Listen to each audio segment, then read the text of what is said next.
Hey everybody, it's low carb and keto nutrition specialist Amy Berger, and I help people do keto without the crazy.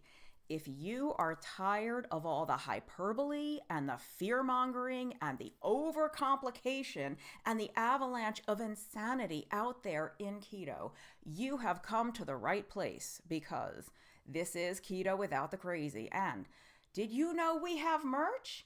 If you didn't, you do now. There's a link to the merch store in the description. Feel free to scroll down. We've got long sleeve shirts, we have t-shirts, we've got mugs, we've got glasses. I think the tote bags are out of stock right now. I'm waiting to hear when they'll be back. But anyway, if you want to help other people learn that there is such a thing as keto without the crazy, feel free to pick yourself up some merch. Now, if you spend any time on the nutrition and health and carbohydrate restriction interwebs, you might think that everybody's doing the carnivore diet and keto isn't good enough anymore, and you're an idiot if you're spending money on vegetables and all those other things. And carnivore has become so popular, it feels like it has taken over, right? It's like the only thing going on. Nobody does keto anymore. Nobody just does lowish carb. Everybody's carnivore. No, they are not. And that is why I really wanted to do this video in defense of vegetables, or the case for vegetables, 6 reasons why you should eat them. And before I get into the 6 reasons why somebody might want to or choose to eat vegetables and not do the carnivore diet, I want to be very clear here that I am in no way opposed to people doing carnivore. I have recommended the carnivore diet to clients when I thought it would be the most effective thing for them at that time based on their individual circumstances. I helped to create a course about the carnivore diet, an entire online course with Dr. Eric Westman and Adapter Life Academy. I will drop a link in the description.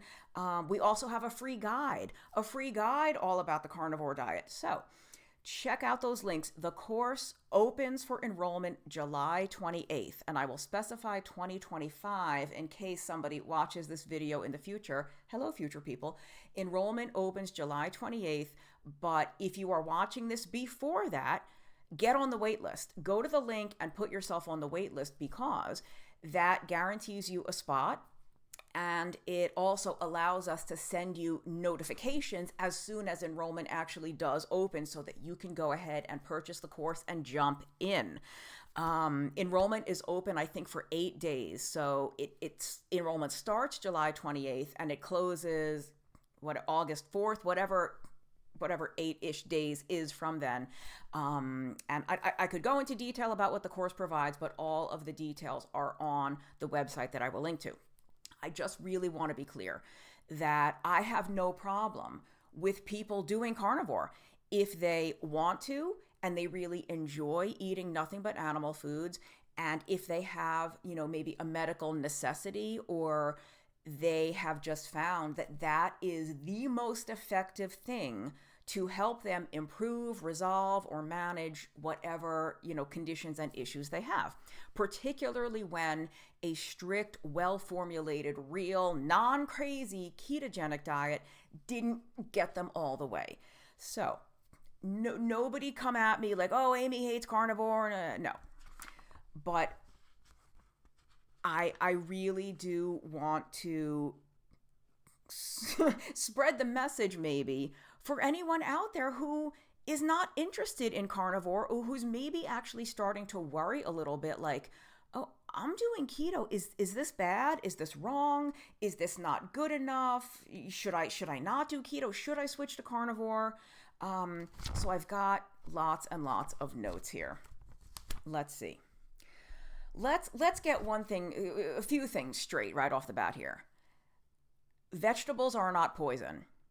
Case in point, the billions of healthy, lean, strong, robust people all around the world who eat vegetables and other plant foods, be it nuts, herbs and spices, beans, even grains. None of these foods are not poison. Some of us may have reached a point with our health where those foods are not working so well for us, but how can we claim that these foods, like on their face, by definition, are toxic? They're not, because there's, again, billions of, like Carl Sagan, billions and billions. Who's old enough to remember the great Carl Sagan? Plenty of people all around the world who eat plant foods, and they are in excellent health. They're lean. They age with all their faculties intact, all the good things that we want for ourselves. So another thing that I want to get straight, so that, again, nobody accuses me of like being closed-minded with regard to all this. Are plants required? No. Case in point, all the people thriving on carnivore diets with no plant foods. So do you have to eat vegetables or any other plant foods for that matter? No, you do not. You can survive without them. You can even thrive without them, depending on your situation. So we don't need to eat plants, but they can be beneficial. There are reasons, I think, that people might want to include them in their diet and keep including them in their diet. And, unless you have a medical condition or some other reason why you need to exclude plant foods, then you should not feel bad about eating plant foods. So, all right, I'm just looking at my notes here, everybody. Okay. Someone has to stand up for the vegetables or the other plant foods, and it seems like nobody else is. So here we go. I'll do it. 6 reasons why vegetables can actually be helpful on a lower carb diet, or any other diet for that matter, but I am specifically keto and low carb here. So, first reason, the most obvious, simplest one right off the bat, you like them. You like the way they taste. You like the texture. You enjoy them. I've always said that, there's a lot of people that do carnivore and like, oh, whew, thank God I don't have to choke down broccoli anymore. I don't have to like gag down Brussels sprouts anymore. I love vegetables and always have. Even when I was a kid, my mother never had to force me to eat my veggies. I like them. And she happened to be an excellent cook, but it wasn't even necessarily because those vegetables were drowning in butter or drowning in melted cheese. I just like vegetables, and I still do. So that's a perfectly good reason to eat them and to continue to include them in your diet. You just like them. You don't need any other reason. You like them, you can eat them. And assuming they don't cause you any major problems, right? But even if they do, you might still choose to eat them because you like them and your enjoyment of them outweighs whatever adverse effects they might be causing. That's legit too. Just because something is causing you an issue doesn't mean you have to give it up. That is a choice that you get to make for yourself. Okay.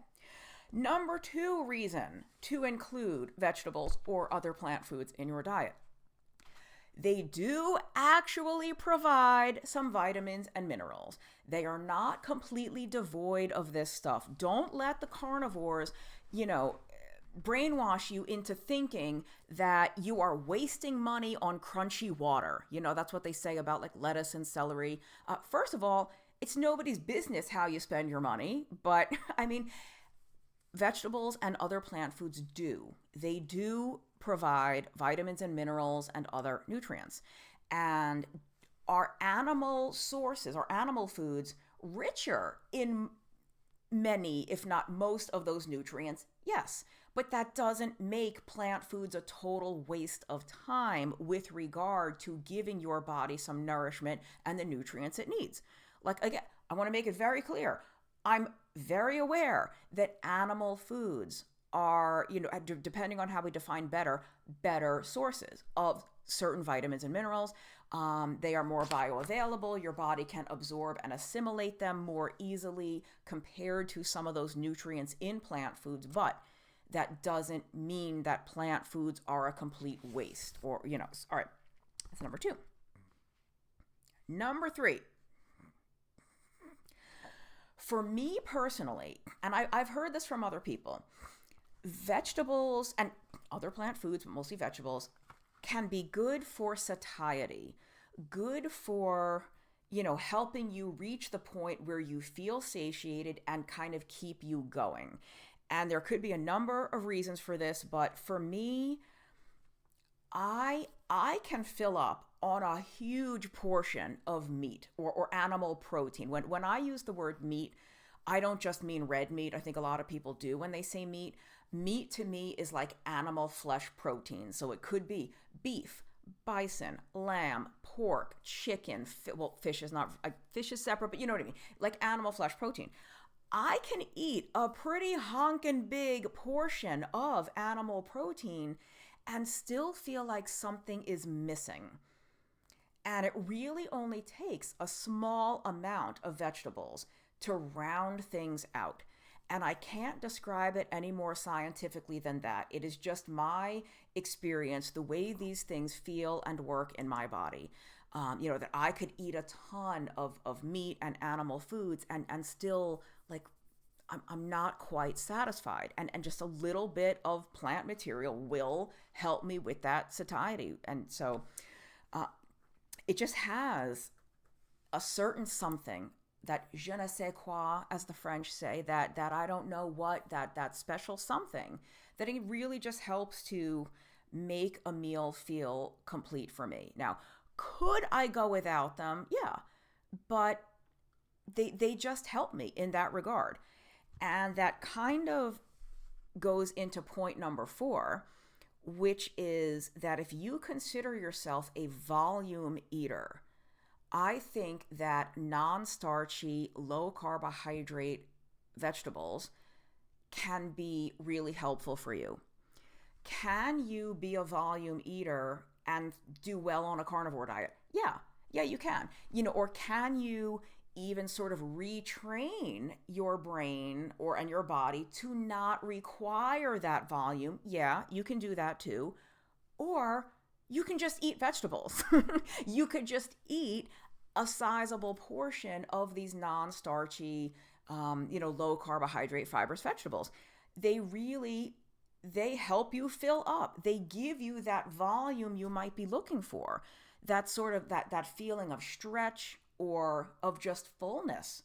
However you want to describe it for yourself, whatever it feels like to you, for whatever reason, maybe eating, I hate to say this, but at some point, calories still matter, right? The amount of food energy you are taking in still matter. And even people on a carnivore diet, I hope, are still telling you that too. Like, carnivore is not a magical weight loss diet where you can eat as much as you want of steak and butter and the weight's going to fall off of you. For some people it does. I've heard from a lot of people who do carnivore and they are gaining weight or not losing it. And they're not gaining muscle, they're gaining body fat. So you could eat, if you are someone, if you consider yourself a volume eater and you like to eat large quantities, you like to feel full after a meal, then you can do that by eating thousands of calories of fatty meat, or you can have like a decent portion of meat and a nice big pile of vegetables, and you will get that volume, you will get that fullness and stretch for a lot less food energy. And again, we can learn to not be volume eaters, or there are ways to do a carnivore diet to get, I think, that kind of volume. But if you don't have any severe intolerances to plant foods, then you could just eat the plant foods, right? So, all right, that was number 4, helpful potentially for volume eaters. Oh, and I meant to say too, see, this is why I make notes. A lot of people in the keto world and also kind of in the carnivore world will tell you that fat is very satiating. Like if you're hungry, eat more fat. If your meals aren't filling you up, eat more fat. I beg to differ. That might be true for some people. It is not true for me. Maybe it's not true for you. Maybe it's not true for your husband or your wife or your kid or your coworker or whoever, someone else who's trying a low carb, keto, or carnivore diet. If you're a keto without the crazy channel veteran, you've heard me talk about my mayonnaise problem. I can put away a ton of fat and not feel satisfied. Fat does not satiate me. And we could argue, oh, well, maybe it's because of the omega-6, it's soybean oil. The same thing with butter. I can eat a lot of butter. I can eat a lot of cheese. I can eat a lot of tallow in something and still not feel satiated. Not feel satiated in the way that vegetables satiate me, in the way that bulk of the plant foods, the way that they provide. All right, that was 4. Number 5, fifth reason why you might want to eat plant foods, and this is very speculative on my part, but we always hear about how the gut is the second brain. There was actually a very good book about that. I think it's called The Second Brain. Haven't read it in probably 20 years. But, and so much of the body's serotonin is made in the gut. And there is a lot of controversy about the serotonin hypothesis of depression, where it used to be thought that depression was a serotonin deficiency. And serotonin is that feel-good chemical that, that just boosts your mood and makes you have a more positive outlook. And that's why they have SSRIs, selective serotonin reuptake inhibitor medications, that are designed to help your body's serotonin kind of stay in the synapses longer to prolong the effect. Sometimes they work, sometimes they don't, because not everybody with depression has a serotonin problem. So, and that being said, I think it is undeniable that there is some kind of connection between the gut and the brain. I mean, we know because there's nerves that connect them all and all kinds of signaling molecules. And so it is possible that the fiber and the fermentation of that fiber in your colon, in your gut, is producing, signaling molecules, whatever, that are helping with mood and mental outlook. Because I've shared in past videos that I have depression. I will do a detailed video about it sometime. But I have discovered for myself that I feel better mentally and emotionally, psychologically, when my diet actually includes a substantial amount of vegetables. And again, I am talking about the lower carb, non-starchy vegetables that we would eat on a keto diet. But they help me feel better mood-wise. And is that true for everyone? No, probably not, because there's a lot of people doing carnivore for mental health. People that are having really remarkable transformations in their mental health with carnivore, but we see it with keto too, including keto diets that include plant foods. So that mental health improvement is not specific to carnivore, but in the past, when I looked and felt my best, my diet was fairly high on vegetables. It was a low carb diet, definitely. It was not ultra strict keto.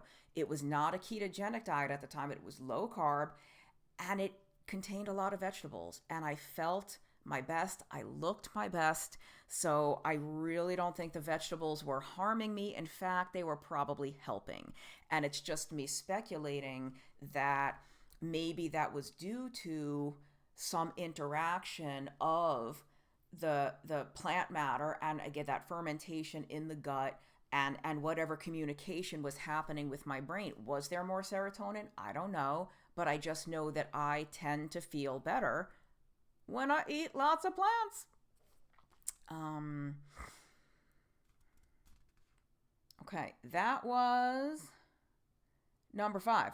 Number 6, sixth reason why you might want to keep eating vegetables or plant foods is that some of us do better with a little more fiber in our diet. Now, before I say anything further about that, fiber is not required.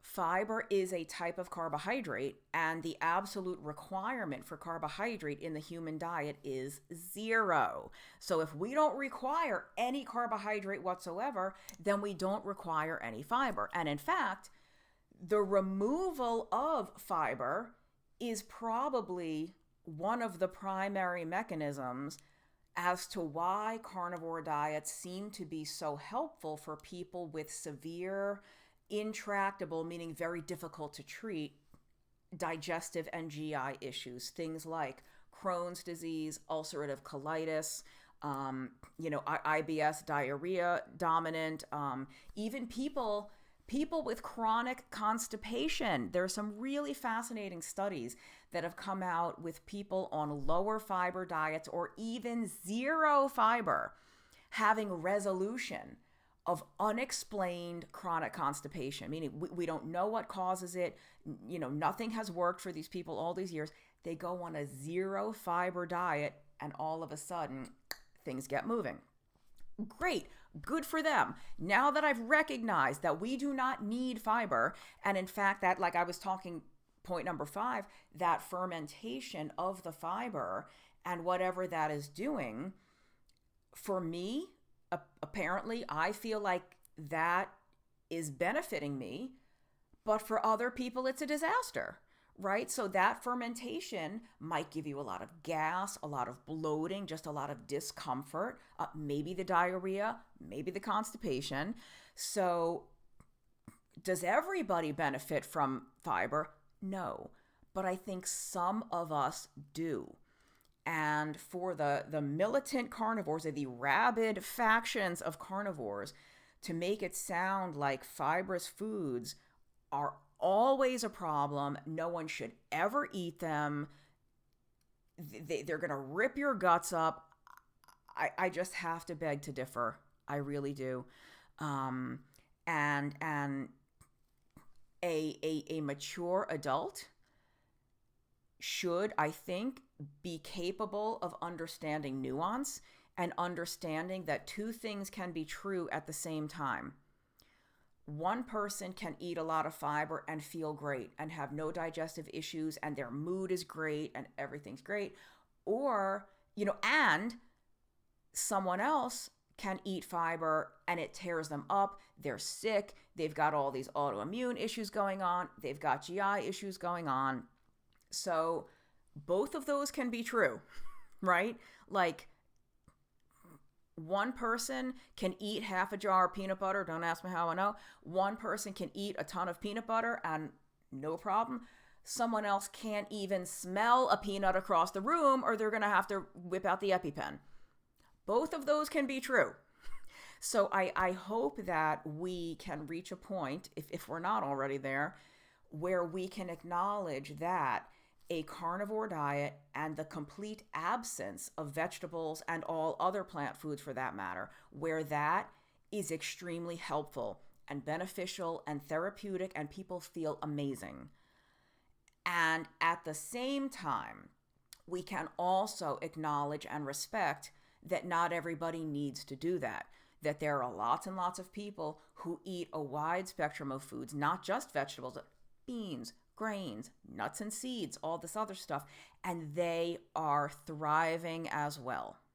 So, if you need a carnivore diet, or you think you need a carnivore diet, or you're just carnivore curious, as I like to say, you just want to learn about it, do check out our course. It's called Carnivore Made Simple. Again, it's opening for enrollment July 28th. And you can also download the free guide. There's links to everything in the description. But if you feel great on keto or low carb or paleo or ketovore or whatever you are doing now, if you are happy with the results you've gotten or the results you are currently getting, keep doing what you're doing. It's okay to eat plants if they work well for you as they work well for me. You don't You don't have to jump on every bandwagon that comes by. Some of the stories are very convincing, very dramatic transformations, but we hear the very same things from keto. So if you are happy doing what you're doing and your diet includes plant foods, please keep eating those plant foods. Don't, allow yourself to become alarmed or be swept away in the latest thing. That's all I can really say. Don't discount your own lived experience. Don't discount what's going on in your own body. If you feel great eating, a diet that includes plant foods, keep eating plant foods. Don't second guess yourself. Don't feel like it's not good enough if you actually feel great, because that's all you need to know. It must be good enough for you if you feel amazing. Okay, I think that's it for now. Remember to check out the old merch store, and thank you for being part of my corner of the world, my corner of the Ketoverse, where we keep it simple, we keep it straightforward, and I will ask you to just do a couple of things. If you're interested in carnivore, check out the course. Second thing, until next time, keep the crazy out of your keto. Thank you for watching.